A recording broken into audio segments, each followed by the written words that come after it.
প্রিয় শিক্ষার্থীবৃন্দ, আসসালামু আলাইকুম। আমাদের আজকের এই এপিসোডে আমরা একটি উৎপাদকে বিশ্লেষণ নিয়ে আলোচনা করব। খেয়াল করেন, গণিত। এই উৎপাদকে বিশ্লেষণটির দিকে তাকান। 4x² - 23x + 33 4x² - 23x + 33কে উৎপাদকে বিশ্লেষণ করতে বলা হয়েছে। এখন আমরা এই অঙ্কটি করব।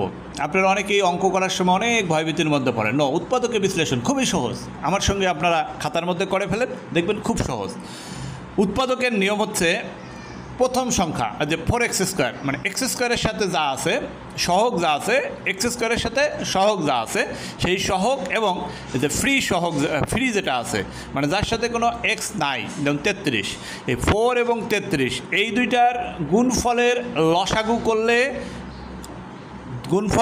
লসাগু করার পরে সেই লসাগুকে যোগ বা বিয়োগ করে মাঝের অংশ করতে হবে।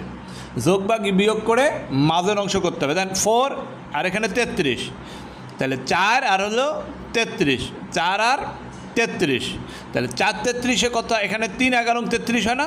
কত হয়? 3 11 33, 3 দিয়ে 11 ভাগ করলে 33 হয় না? 3 হয়। তাহলে 3 আর এখানে 4, 3 4 কত হয়? 12, 12 আর 11 যদি আমরা যোগ করি তাহলে 23 হয়। 12 আর 11 যোগ করলে কত হয়? 23 হয়। ঠিক সেই কাজটি এখানে করা হয়েছে। 4x² এখানে কিন্তু প্লাস হইতে হবে, মাইনাস, তাই জন্য দুইটা মাইনাস দিলে এখানে প্লাস হয়। মাইনাসে মাইনাসে প্লাস গুণ করলে দেখেন 4 এবং 33 এর গুণফলের সমান হবে। বিয়োগ করলে, যোগ করলে তাই হচ্ছে -12x - 11x। তার মানে এই দুইটার গুণফল করে লসাগু করলে যা পাওয়া যাবে সেটাকে যোগ বা বিয়োগ করে মাঝের অংশটা করতে হবে। তাই করা হয়েছে -12x - 11x, এখানে 33। 4x কমন নিলে এখানে x - 3, 11 কমন নিলে x - 3, এখানে x - 3, এখানে 4x - 11। এই হচ্ছে উৎপাদকে বিশ্লেষণ।